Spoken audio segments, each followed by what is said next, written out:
everybody. It's Monday, and Lauren St. Victor's here with me. Yes. The Beautiful, and we're going to talk pro wrestling. So this is what's so great about this, because first of all, you know Lawrence as Carter Walton on The Bold and Beautiful, who also writes for the show. Like you're a multi-hyphenate now, right? I'm like trying, man. Writer, pro wrestler. Like in my dreams. In your dreams. So we're going to talk about this. So we found out we've known each other for many years. For a long time. For a long time. Since LSV has been on Guiding Light. Yes. Which takes us back at least 18 years. 2009, 8. I probably met you in like, I started in 06. I probably at least met you. I think 06. I think it's been close to 19, 20 years. Yeah. I think you aged better than I did, but that's a whole other.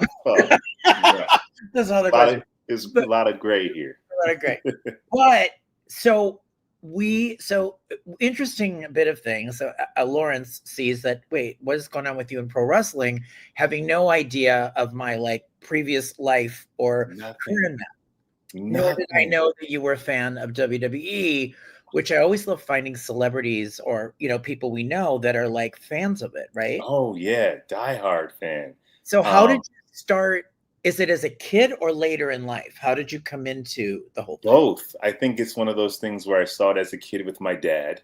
Then I'd have a cooling off period and I would come back. And so, as a kid, it was in New York. So it was WWF.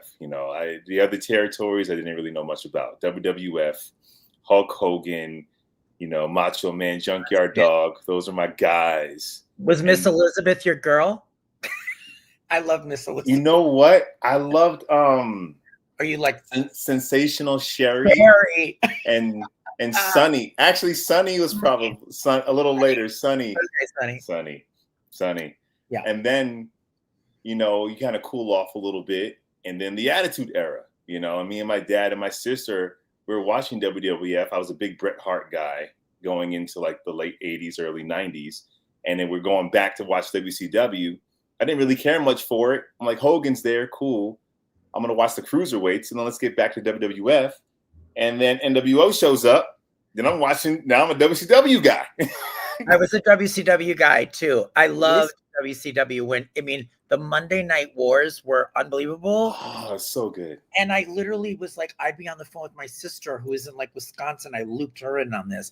I'm like, they always were on WCW at the end. There's a big cliffhanger, and they go, "We gotta go!" And you're yeah. As mayhem is happening. It was crazy. And then you got DX, Stone Cold, and The Rock. I'm back to WWE. So that whole run. And then I kind of go to college, and then John Cena's popping up and Edge, and they're so then I'm back. So it's always I kind of cool off, come back, and then cooled off a little bit, keep up with things. And then a couple of years ago with WrestleMania, 41 and the final boss and Roman Reigns, Cody Rhodes finished my story. I'm back in. I'm all the way back in again. It's so funny. That is kind of how my thing has been too. I've been in, I've been out, I've been in, and I've been out. Yeah. I was thinking back on it. Thinking back on this. So one of my dreams is always to work in professional wrestling. I was the biggest fan of pro wrestling. Yeah. My dad wasn't a big fan of it. I would drag him to. Where did you grow up? What? Milwaukee. So we had AWA. Okay. I didn't get the WWF. Mm-hmm. I didn't get the NWA. But my grandparents are in Florida, so I'd always go down and watch Georgia Championship Wrestling or Florida. I would see different things. I'm I didn't live on the East Coast. Yeah. So I never saw any of that. Yeah. As things got away from the territories, and as we had the big thing with the television and WWF took over, in WCW, I got really back into it. And I was, if you remember, I had created Soap City for Sony, and that was my first foray into doing online soap things, right? Mm-hmm. That ended for me in 2000. And I had gone to a kind of emerging media conference at Universal City, and there was Shane McMahon.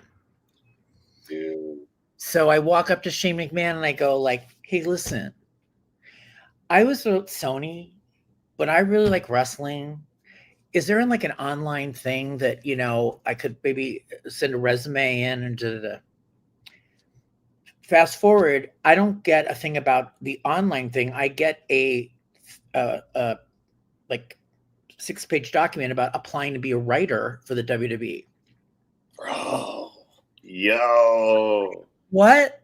The thing that happens is what they want you to do is craft, and you'll understand this as a writer. Like, I had to take a storyline, take 2 wrestlers and do the evolution of the story all the way from each episode of Raw or SmackDown to the culmination of what happens at the pay-per-view.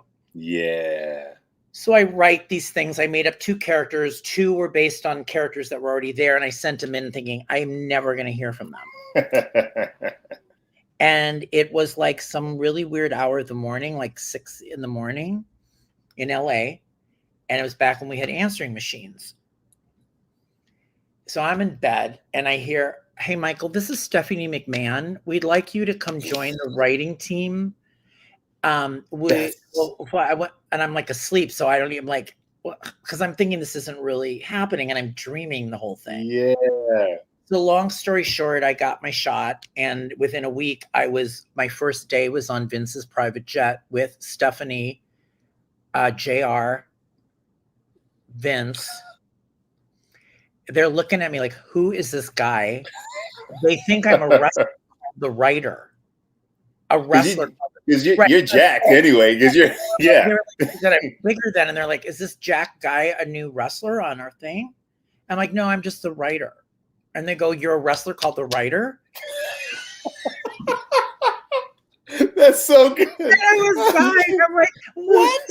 And then I choke, and then we do like at 2 p.m, there'd be like, they'd run through the matches, and I'd be sitting there, and the guys are like, so what match are you in? Like, I'm not in any match. You could have lied your way into a match. I could have. I mean, the whole thing, Lawrence, was so surreal. Yeah. You can only imagine, like, and then you're in it, and it's really kind of not what you think. It's a lot of like mind games. So did it, and without you going into details, if you don't want to, but like, was it hard to be a fan afterwards again? Yeah. Knowing. I could not watch for years. Wow. And it took me till the last, the reason I'm saying this is because if you're in and out, right? Yeah. I went back in it. I ripped the Band-Aid off. And I've told the WWE this story as well, like the communications guys. I ripped the bandage off about, 4 years ago. Mm-hmm. But it took me 2 decades. Yeah. Yeah. And now I'm enough away from that I can now enjoy it again. It took me really stepping away. And I don't know what it's like for you when you're on a project or something. I don't know what it's like for you in certain things where you've had to like have some perspective. Yeah. Oh, absolutely. Even if it's not like a bad experience, but just like you almost have to allow yourself to separate, even with when Guiding Light was canceled, it took me a while to even want to go back and watch old stuff. And now it's on YouTube, but it took a while. It's almost like I had to separate myself from it to appreciate it just because of the cancellation of it and going through that. You're just in the thick of it and the grind of it. And it's hard to smell the roses when you're like in battle. It's almost like you have to like let the battle go away and you can go back and look at it with innocent, fresh eyes. And I hear, like, I've known some people who worked for the WWE. It's funny. I met Donna Goldsmith, who became like the head of marketing, and I think she even was vice president at one point. I met her at the Daytime Emmys in 2006, my first Emmys. I'm on the red carpet. Don't know anybody, including my own cast, because I've only been on the show for like 2 months. Like, I've barely been on Guiding Light. And I met her, and we just hit it off. And she said she worked at WWE, and she gave me and my dad tickets to WrestleMania, front row seats, box. So we got to see the whole thing and sit at the same hotel as the wrestlers. And I didn't get the insight you got, but I got to see like these guys work hard. I remember it was WrestleMania, the one in Detroit. I think Edge went through a ladder And later that night at the hotel, I see him walking around limping. Like, this is real. Like, these guys are really beating themselves up. And it almost became a little hard to watch them put their bodies through it and seeing like the real aftermath of it. Like when the curtain's down, they're limping and they're in pain. And then a couple of people from Guiding Light went on to write a little bit at the WWE. Right, I know that. Yes. Yeah. And one of our casting directors, Rob Cena, did for a little bit as well. So I don't know if I answered your question, but I can understand how you need to get some distance before you can appreciate it again. Right. I mean, and the thing was, the thing that was just amazing was I was right there with The Rock was there, Stone Cold. Oh, I mean, it was literally like there was Stone Cold, there was The Rock, Undertaker was there, Mick Foley. My first day was being. Well, I'm the new guy. Mick Foley is like bleeding out of his head, split open, and they're literally, blowing him up. And he's like, "Hey, how are you doing?" He's gushing blood, and he's like, "Hey, welcome to the thing." And it's fun to see him bleed when it's a TV show, right? But backstage, actually seeing him being stitched, and he's actually like, you really see the mayhem. You're like, maybe, wow, this is. It's really heavy. And the other thing I remember about going, because I was on the road with them, and what I remember very vividly is, you're right, after they came off stage, not wanting to lose their spot in the lineup, in the company, and the amount of like how they were physically and not wanting to lose their position. It was hard to see. You saw like real messed up. And at that time, they didn't have what they have now, right? They did now not place what they had in place now. Correct. Yeah. It was a Wild West.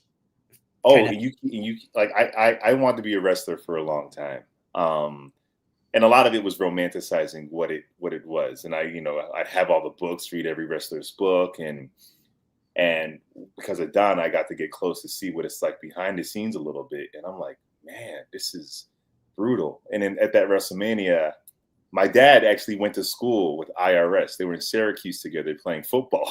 So he sees them there, and they start talking. And then Michael Hayes comes up, and he takes a look at me, like, good looking guy, and I have muscles. He's like, you should try it. And my dad's like, he's an actor. He's like, oh yeah, don't do it. Stay acting. Don't do it. Like almost like sparing me from it. Spare you.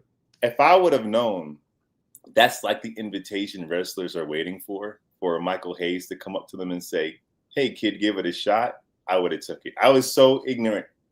I would have took that shot. And you make a really good point also to me. When I got there, I think I was just a bit discombobulated. Like this was my shot. I think at that point, 25 years ago, to where I am now with it, I think I would have handled it better. Yeah. To be able to, because it's a very sink or swim mentality. And you don't know what it really is till you're on the inside. And I like, if I would have, it was those.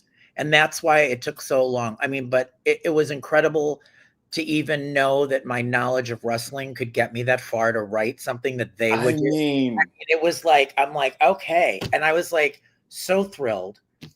You're a storyteller. Right. You understand story. And what I love about wrestling, and this is also the thing which is so interesting, there's these hardcore wrestling, and there's soap operas. I do not see the difference between wrestling and a soap opera. There's not a difference at all. The only difference is that in wrestling, the drama culminates into a fight. Right. Well, I guess in soaps it does too. Right. So except you have stunt doubles. Yeah, sometimes we do. Me and Sean went at it. That's right. I heard about it. But what's funny? Oh, you just brought this memory back. So my friend Donna Goldsmith, right? She reaches out to me while I'm on Guiding Light, and at that time, WWE was still like reaching out for other partners and collaborations. And she said, "Do you think Guiding Light would like to do a collaboration with the WWE?" I said, "I don't know." I went to Ellen Wheeler, told her the idea. She said, "Get us a meeting." So the WWE came into Guiding Light and had a meeting with Ellen Wheeler. And they're like, "Lawrence, you want to come to the meeting?" I'm like, okay. I had no business being there. Oh my God. And they gave Ellen like a WWE championship, which she kept in her office the whole time. And they were actually creating a storyline where Remy was sneaking off to learn how to wrestle. So they like what we shot Remy coming back beat up and no one knows why. They think he's like gambling again and stuff like that. I don't know if it was Procter and Gamble or CBS, but they decided, no, we don't want to. Oh, I was this close. I want to do a run-in, Michael. All I ever wanted to do is just do a quick run-in. I want to do a run-in. I'm happy to be just a manager now and screw everybody up. Like I would like to go in and like be at ringside, and like I would like to be like a really like evil manager. I'd love to see you and like Paul Heyman go at it. I'd love to see you two go at it. I want to be Mini Heyman. Listen, that's all I want. Just give me a run-in. That is amazing. I was thinking, you know, they really should do a synergy somehow with this, because the WWE, everything now in Monday Night Raw is on in 45 minutes, everybody. Yes. But I was going to say, you know, now the way they end the show in this new regime, the cliffhanger happens and the credits come up. Executive producer, yeah. And, right. And they do the credit. And it's such a cliffhanger now that it's so close to me, like or soaps and wrestling. And that's why I thought I could understand it, you know? And what broke my heart about the Guiding Light situation is that it was before the WWE like went public, right? It was when they were still very big, obviously, but they were still like a mom and pop shop. Right. Now I can't do nothing. Nothing. Can't do nothing with them now. I mean, now there's like, for us in the press, there's like gazillion shows to apply for. I mean, it's very difficult to get in. You know, they're going all over the world in the next few months. Yes. And there's shows every tons of shows a week. That's a lot to do, right? And so it's just so globally big now. It's just so globally big. Like, I didn't think it could get any bigger. Like the Attitude Era and the MTV and The Rock doing SNL, you're like, this is as big as it's gonna get. Like, it can't get bigger than this, right? Wrong. It just keeps getting bigger. I mean, the next step is literally like what, network television, like the Super Bowl, WrestleMania is on like NBC on a Sunday. I could see it. Oh, absolutely. I can see it. And also the level of violence and certain things are now more acceptable on TV than they were. Yes. And they've pulled back a lot, right? No more chair shots to the head. They bleed every now and then. Yeah. But, wait, Candace is saying. Well, I don't even see the comments yet. Oh, what did she say? Space. Wait, we should go into space. Yeah, okay. Lee is like, so glad to find out Lawrence likes wrestling. This is how much I like wrestling. Listen, I got my belt. I'm wearing my Jey Uso shirt, but only because yeet. I got this WrestleMania this year. Only because I like Jey Uso guy. Not a huge Jey Uso. He's not my favorite. You're not a Jey Uso guy. I am a Jey Uso fan. Yes. I bought the shirt. I interviewed Jay on the red carpet just after he won the belt at WrestleMania. Oh, man. The greatest thing. And his brother Jimmy. Yes. So got to talk to them. But like here's the thing. Like, I've been a Seth Rollins guy for a long time. I mean, there's no shame in that. Seth Rollins is a beast. Seth Rollins to me is the workhorse. He's a great wrestler. Yeah. He's got everything going. I'm a little concerned about what's happening right now with this new faction, which we can get into. Like, am I liking it or not? I liked Seth a minute ago. He's been my favorite. Yeah.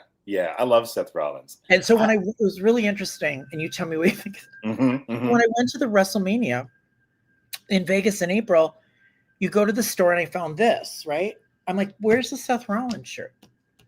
There was no Seth Rollins shirt. I'm like, was it sold out, or they just didn't? There was no Seth Rollins shirt. I saw nothing. So I'm like, where's the Seth Rollins? There's nothing. And I'm like, and then the other time I went in Royal Rumble, I found one Seth Rollins shirt. So maybe, I don't know. Is that weird? Oh, yeah, I would say so. I know merch, that you probably know way more about it than me behind the scenes. But that's a big deal to have merch and make sure that it's out. And ready for. It's ready, which we're going to talk about our truth in one moment. Oh my goodness! But 3 more comments for you. Yes, who's your fave? I just came here. All right, who's your current favorite, Lawrence St. Victor? Current favorite. Honestly, top couple few. I have a couple few. I love everything that Cody Rhodes is doing right now. I wish the storyline with Cena was more towards them being the hero and the villain. I feel like Cena's story is missing that baby face to chase a bit. And I wish that was still Cody still trying to finish his story. And now he has to go against an even bigger bad guy than he went against before. Jacob Fatu is just, oh my God. Love Jacob Fatu. He's just a man. He's just a man. Come on. He's ready. He's ready for the top spot now. I am all about Jacob Fatu. All gas, no brakes, baby. Oh, man. He said, oh, man. Said, what was it? You're no gas. What was the thing that Solo said to him that got him pissed off? Oh, remember? He said like you're no gas. Something funny. All breaks. All breaks. Something like that. And I love this stuff solos, but my favorite would be Cody Rhodes, Jacob Fatu, and would you count Roman Reigns right now? Yes. Or would you say he's current? Like, when you mean current, do you mean like who's? Yeah, I think he's current. I don't know what's going on, but I think he's current. He's great. Roman, man, aura. When Roman Reigns, what I think is so great about Roman Reigns, you can watch a match, and just by watching his expressions and what he does is telling the story. He's such a good actor. It's so simple. Right here. And I think we don't give Roman enough credit because he carried us through the pandemic, right? He carried us through that, and he developed that no audience, but still able to tell simple story because now the cameras are coming in closer. Roman is so yeah. Those are my faves right now. Roman Reigns, Jacob Fatu. What about you? Well, Seth, but I'm having a problem with this faction thing at the moment. He doesn't need. Do you think he needs a faction right now? Bugging me. Why does he need? I would have been okay because I loved my favorite match at WrestleMania this year was the triple threat with Heyman scream the other guys. Yeah. I felt like that was great. Yeah, I would have had Seth just with the Wise Man and everybody else. I don't know why he doesn't need them. Why does he need Bronson Reed and Braun Breaker? And then going on this whole weird attitude. I don't know. That is kind of not working for me. Yeah, and it's not working for Braun Breaker. I feel like it's kind of regressing him a little bit. I feel it's regressing him to like is he just the thug now? Right. I was loving him in that mid-card top spot. And now he's just, the thug, The thug. And then Bronson Reed, I'm like, so now they had nowhere to put Bronson Reed when he came back. So we're just going to forget the Seth Bronson feud. And now he's pals with them. And he's got to have all these guys backing him up. That's what bothers me. Seth was such a strong guy. He didn't need anybody else. Right.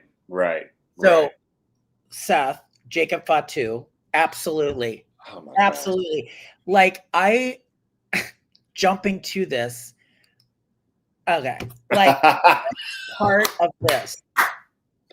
Oh man. I loved it. Didn't you see it coming? You're like, oh, he's gonna do it. I saw it coming, but it's still satisfied. And his solo's so silly. He's like, why is my leg not moving? Solo is turned. I did not like Solo, but he's turned into like the best comedic relief. Like his timing's like, oh, like he's just playing the complete jerk. And like he has, and that worked really well. And he's like, I hate you. I hate you. I love it. And that's the thing. And I feel the same way about soaps and all storytelling. Sometimes a predictable ending is the most satisfying one. You don't always have to swerve. You can give us what we want. You can give us Jacob screwing over Solo. You can give it to us, You make a really good point. And sometimes, you know how there's soap Twitter where everybody's like, they do the same with WWE. Everybody's got stories. Sometimes you just got to say to people, you're creating something. They're telling you what they're going to do. Yeah. And this is what they're doing. Instead of like, well, that can't be. It's got to be this. And it's interesting because 9 times out of 10, this is what they're saying. Yeah. This is what they're doing. Yeah. And it's not about tricking you. It's about, we want you to see the emotions of it. We want you to see Jacob, you know, turning on Solo. What it was. No gas, no brains. Thank you, Lee. Oh man. So okay, so you said Jacob, you said Seth Rollins. Give me a third. Roman.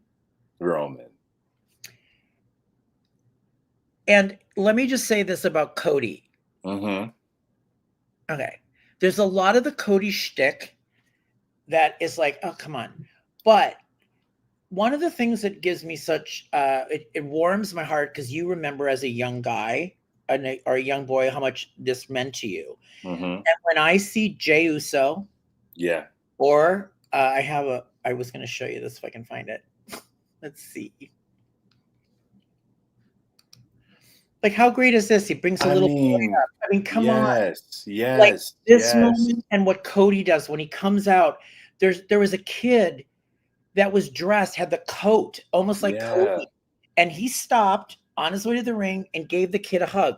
Can you imagine what that's like for the kid? Like I grew up on Bret Hart, you know, giving his glasses to a kid every you know, and when I went to a Raw, hoping I can get close enough to be given those glasses. It's everything.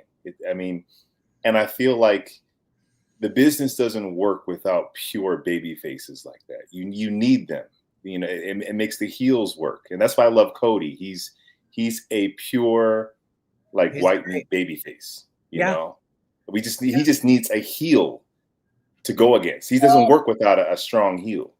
All right. Well, let's talk about John Cena, and let's get into this match that happened. Because first of all, we have, you know, the match. It was John Cena and Logan Paul against Jey Uso and Cody Rhodes in the main event. Yeah. What is your take on this version of John Cena? I'm like, is he really going to go out in December like a bad guy, or are we going to find out he was under mind control by The Rock and he somehow flips back? Like, I would pass them to do that. So I don't know, because at first when he turned on Cody, it felt like, man, the final boss has found his next champion. Well, then WrestleMania, The Rock is like, I decided to step outside of the story. They don't need me. So I'm like, I don't know what it's supposed to be anymore. Like when the John Cena kind of like doing that Stone Cold thing when Stone Cold turned, when he's like, I have to do this by any means necessary, and I had to align myself with the devil to do it. I'm down for that kind of story again. But with no Rock being there, I'm like, so what does John Cena want? You want to ruin wrestling? Why? Because they boo you. They've been booing you for 10 years. Why now? Like, it kind of lost the why for me. It lost the why. And also I'm like, are we doing this so Cody's still the bigger baby face right now than Cena? But they're still cheering Cena anyways. Because he's too good. Too good. Like, what are you doing? Now, Logan Paul. I love him so much. I love Logan Paul. I love him so much. I love Logan Paul. And everyone's like, why'd I go? This guy, he gets it. He gets it. Did you see that flying off the top to the, like, dude, so athletic and incredible. And his timing, to have the ring awareness, to know the spear came with Jey to Cena, and then let Jey get on the table properly, let the guy get under the table to rig it, and then nail your backflip. Like, the timing of that for a guy who's still relatively new-ish. I mean, if Logan Paul wanted it, he could be, and I know I might get blasted for this, he has the ability of like a Shawn Michaels if he wanted to commit himself 1,000% to this, for sure. I think he's a phenomenal wrestler. The only thing that was funny, not funny, but in terms of like real, you know, he missed the buckshot lariat off the rope and slipped. There were a couple of those moments, which always made me really nervous. Other than that, like, his moves are incredible. He could be wise. You're right. If they would go all in on him, or he went all in, went all in. If he got the reps that the other guys had to get, he would even be more phenomenal. Candace says, I think when they do Ron versus Cena, when Cena turns back to babyface, surprise, The Rock returns up. Cena protects Ron a la Rock versus, wait, what? I think when they do Ron versus Cena is when Cena turns babyface after surprise, The Rock returns. Yeah. And Cena protects Ron. It's similar. Okay. Okay, let's talk about the R-Truth of it all then. Wait, I'm ready for the R-Truth. Lee said no guy. Lee, you don't agree with us about what Logan Paul? Oh, she doesn't like the HBK comparison. I'm sorry. Okay, well, we got to talk about right, HBA. We got to talk about this. Okay. Do you think? I want to know what you think. Was it a work? Was it a work? Or was he really released? Okay. Mm-hmm. I think he was released. Mm-hmm. I don't like Triple H's answer in the media scrum, which was like, it's a show. It was kind of a snooty. I did not like that answer. Yeah. I think it was very interesting that they already had a T-shirt ready to go, but that's the WWE. They had a T-shirt. They could have had that over. Yeah. Totally believable.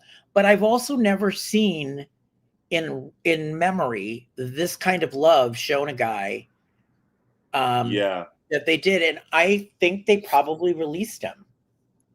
It's weird because I'm not sure. I think they did, but by Triple H saying, like it's all part of the show, it's not, because then who released him? Then that needs to be part of the story.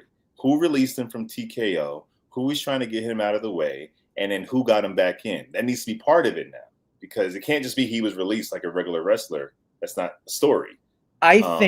I think, and we've seen this in soap operas, I think there was such a huge backlash, and I want to say it's a work. I've been thinking that the whole time, but now I'm not thinking that. I'm thinking they went, oh shit, we're so stupid.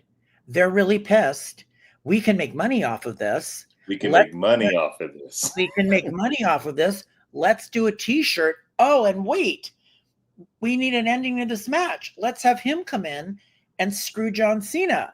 And then we have a few, like, I feel like it just felt like WrestleMania, WrestleMania before last. Like it was supposed to be Roman and The Rock, and the fans were outraged, and then Cody came, but it was because of the fan. I can see it that way, because it doesn't make sense. Releasing him as a story point doesn't really make sense when you think about. I think they literally thought, Lawrence, and tell me what you think. Like, I thought, all right, we're going to bring him in because we can have him be fun with John Cena. We need to stretch the Cena thing out. We've got Saturday Night's Live main event. Let's put him in this match that we know he's not going to win. Mm-hmm. He's just there to be like comedy foil for Cena because he's the funny guy and all mixed up all the time. And then they were done with him, and they were in the process of releasing wrestlers at the time. Yeah. So I'm thinking they're like, hey, we're just not going to renew when your contract's up. We don't have anything. He's been there since 1999. I have to imagine he's making a good chunk of change. And they're like, we have younger guys here that we want to invest in, Sense. And maybe they thought they were throwing him a bone. Like, here's your last hurrah. You're going to be with Cena. Like, we're going to give you that last thing. And I can see it that way. But by making his release part of the story, then if that's the case, why not release anyone who goes up against Cena? If The Rock or someone in charge has that power, then release Cody, release Jay. Like, if that's part of your power, then you can do it to anybody. That's why it's so interesting that we're even talking about this, because you could make a case for it. Like, all right, was everybody in on it because he got released, then he went on Instagram, then he made an X, and he made a post, I'm leaving, or he jumped it or something. But unless we're all dumb shits, which is possible, I still think they brought him back at the last minute. I'm starting to think that way.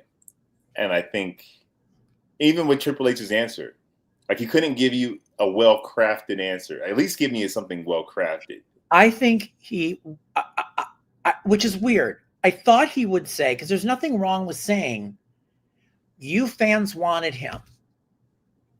We brought him, like, why wouldn't you play into like the fan? We heard the fan outcry and we gave, like, that makes you, the fan, feel like they're listening. Yeah. But they didn't want to own up to a mistake.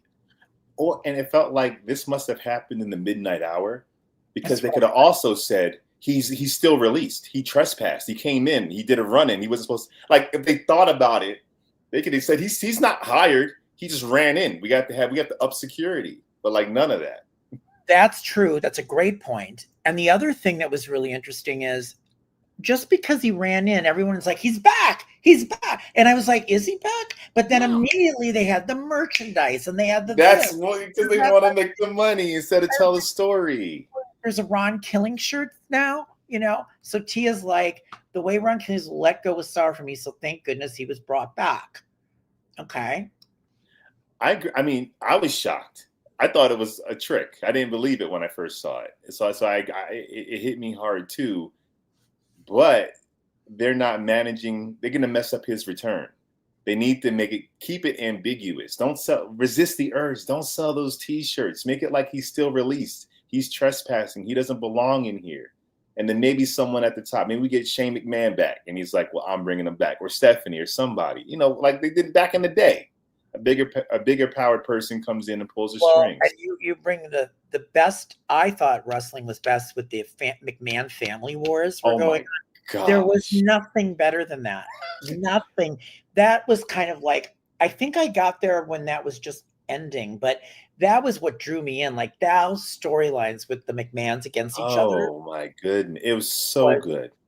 It's so good. And I don't know. I don't know what their investment is in R-Truth to do all that to bring him back story-wise, but I think he is giving the John Cena heel run more life.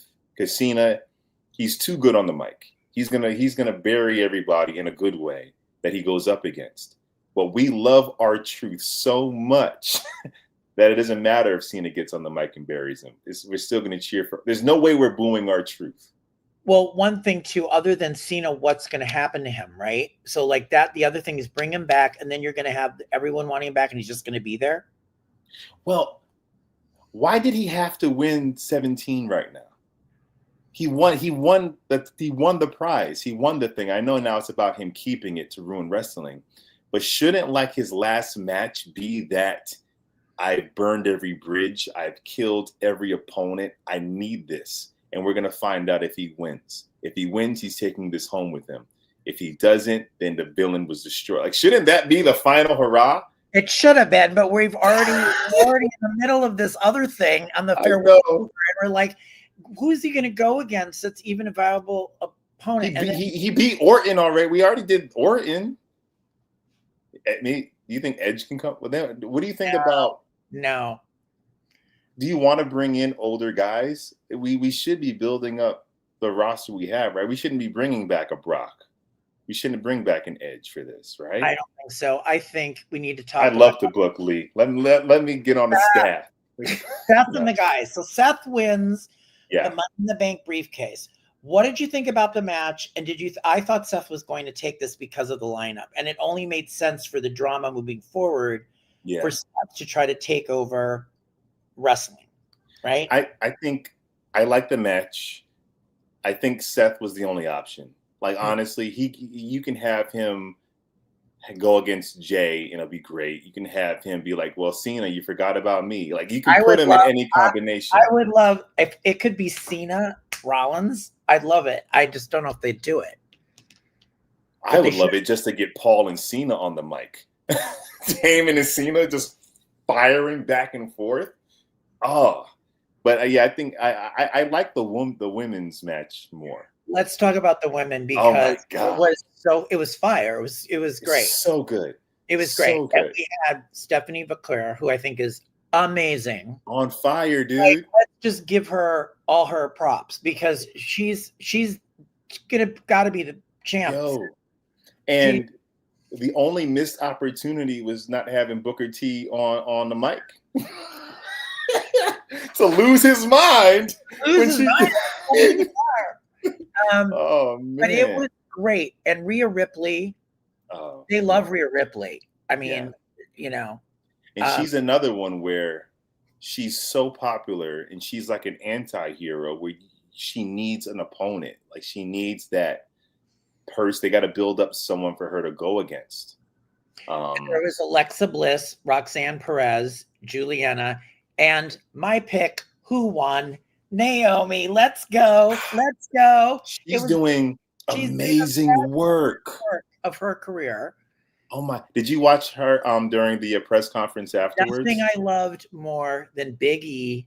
That, and if you think for 1 minute that was not real, that was so real. But what's amazing is she took it in and then still stayed in character. She didn't break kayfabe. She still was like, take it in, and then she goes, "Shut up! Shut up! You deserve it. Shut up!"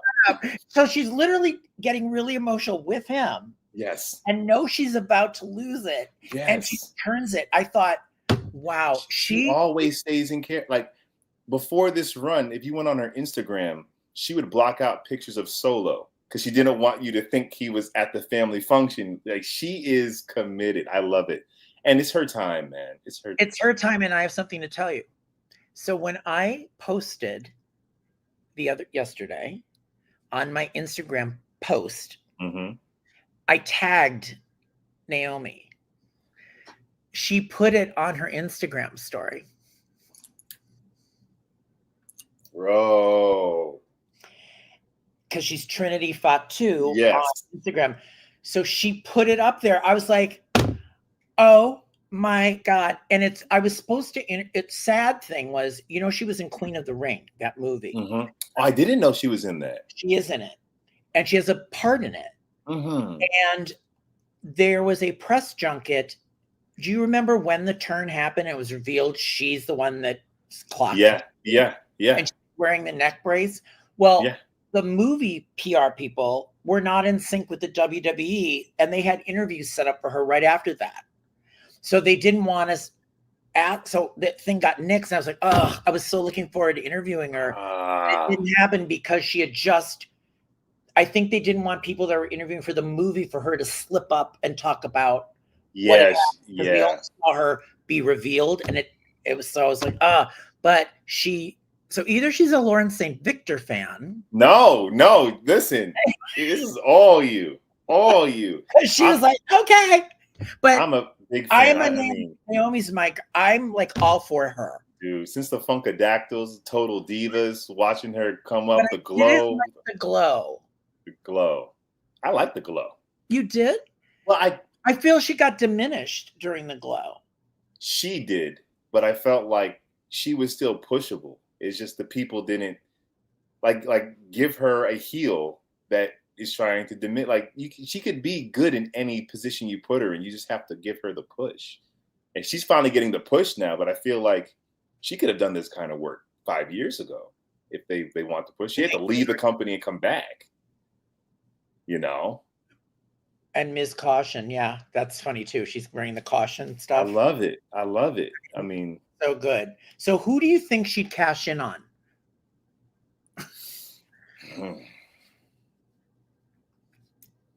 She was talking about Tiffany Stratton. But she also said like anyone with gold needs to be on notice. I think it could be Tiffany. I don't know who she cashes in on. Well, I hope Jade is going to get involved. That's the story. Well, and also now Bianca got hurt, and I am still not convinced Bianca's not. My girl is. I'm an EST fan. I love Bianca. All day. Like all day. She's to me the best wrestler. The best. I love her. She might be the best athlete in the entire. That's what I mean. Company. Best athlete. Yeah, I've never but seen still best wrestler. I've always been a Bianca Belair fan, and now I keep wondering, is she going to turn heel here? What is going to happen in this thing? Well, there's always this thing of like Bianca. Maybe she had Naomi. That's always the thing, right? We're thinking, but do you think Jade is ready to square off with Bianca? Like we spent the last kind of year and a half, like getting her acclimated to the WWE and getting ready for that top spot. I think Jade has a problem, which is what the problem has been, in that she just still does not feel to me fluid. Like she's not as fluid in the ring, which is why they took her out to learn more. But I think Jade and Bianca eventually has got to be a main event match. I mean, we built for it since her introduction when they squared off. I mean, they put far enough distance; they're not teaming anymore. Yeah, but are we ready for that match? Like, is she ready for what we want that match to be yet? And do you think so? No, not yet. I think Jade is great. I agree. Jade's flow of off. Yeah, I know it is. It's like from move to move, as still great thinking. as she is, it's like, oh, I gotta go. Right? I feel like I see it registering. Now I'm gonna move. Yeah. I just think, but she's so amazing looking, and she's strong as hell. I mean, she's around a room, I'm sure. So, easy. And I interviewed Jade. Yeah. Last WrestleMania, not this one, the one before.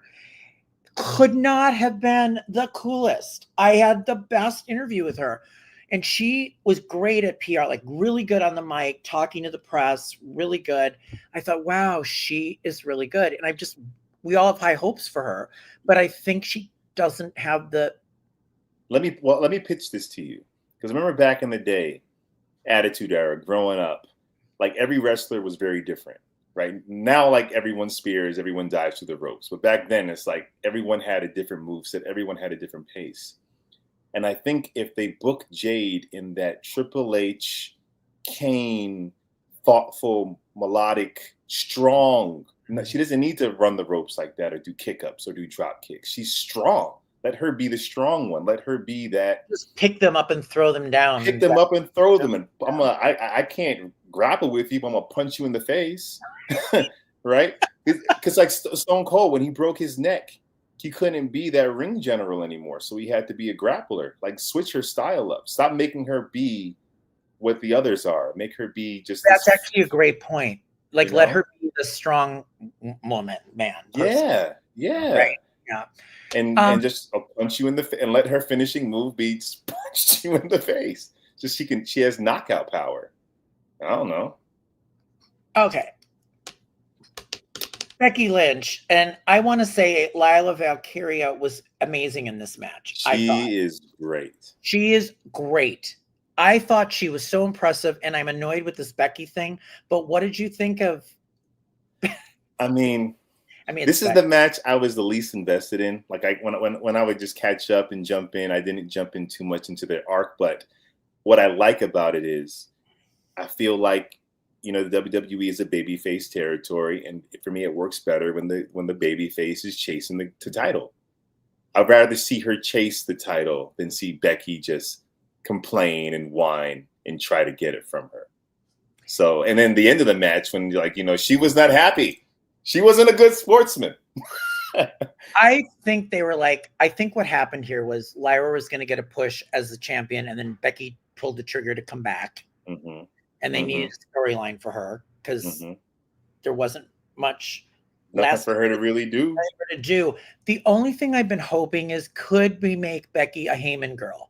Finally have a Heyman girl, and she would actually be with Seth and the Thing, which I would love to happen. Like Seth, Becky's the Heyman girl in that group. I would do that and get rid of the other guys, but or put her in there.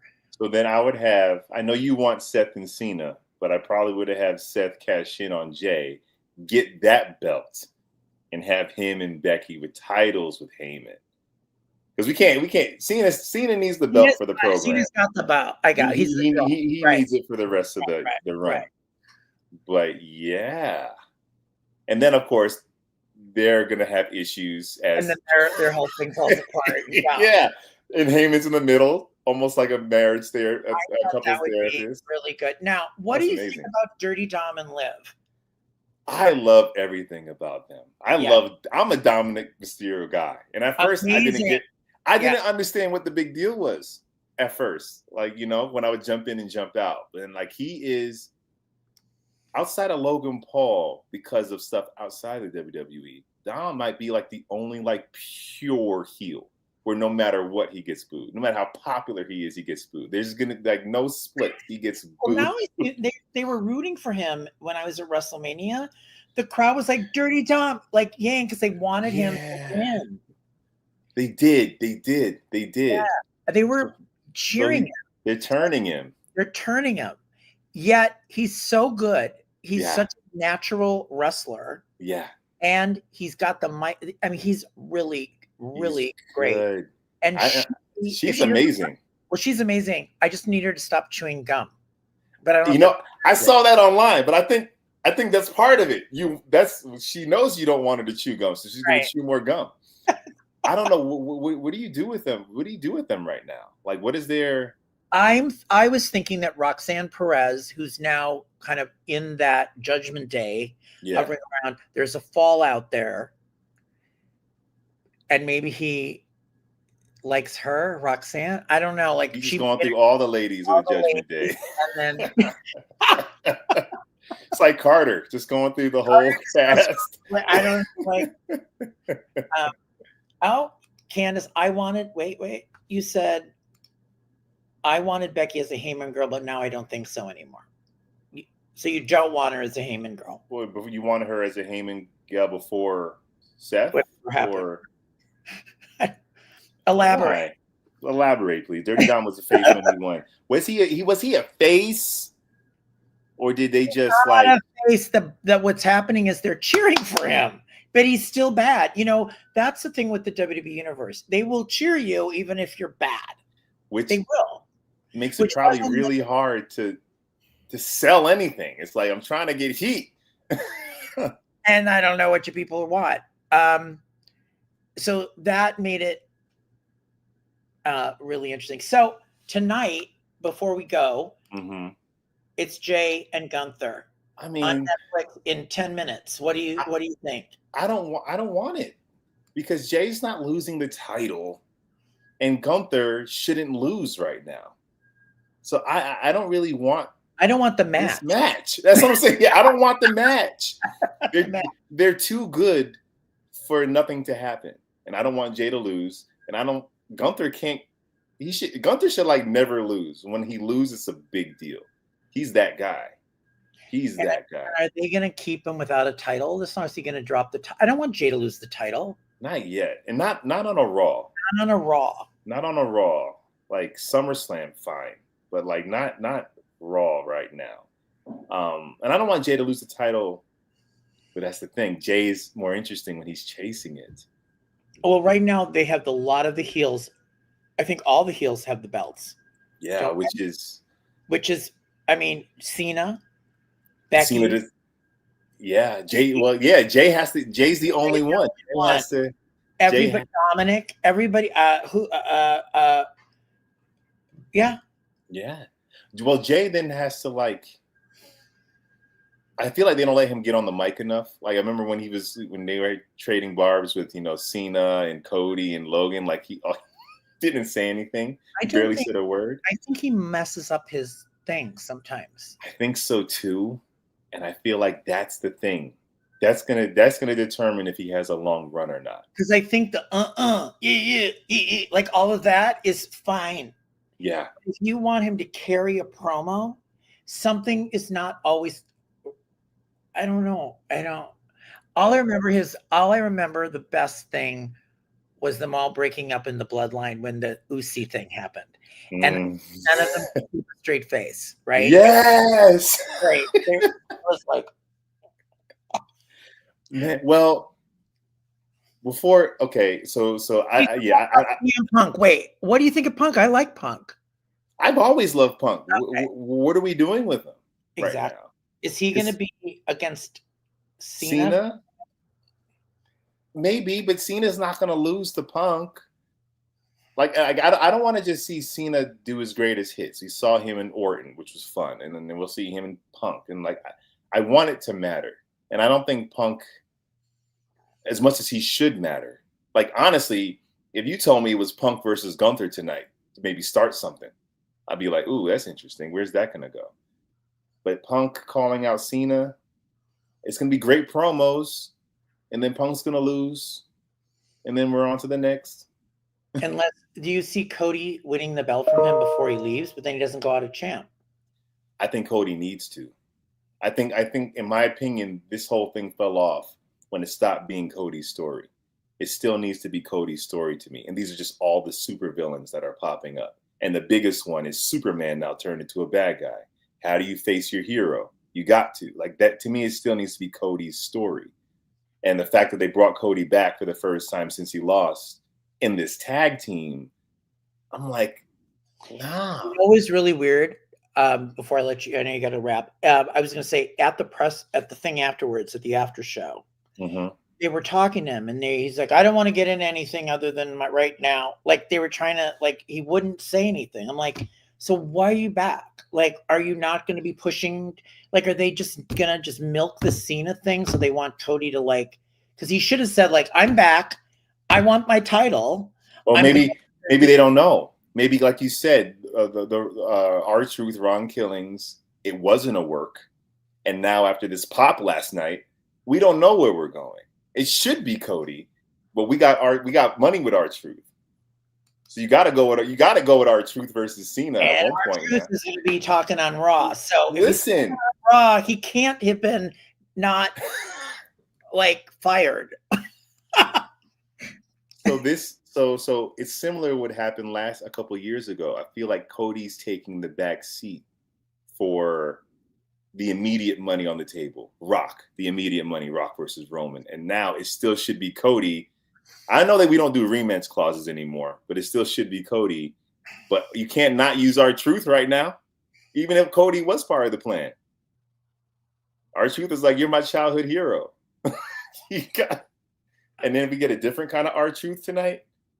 A little bit more serious, a little bit more savage. That's a serious Ron Killings. Yeah.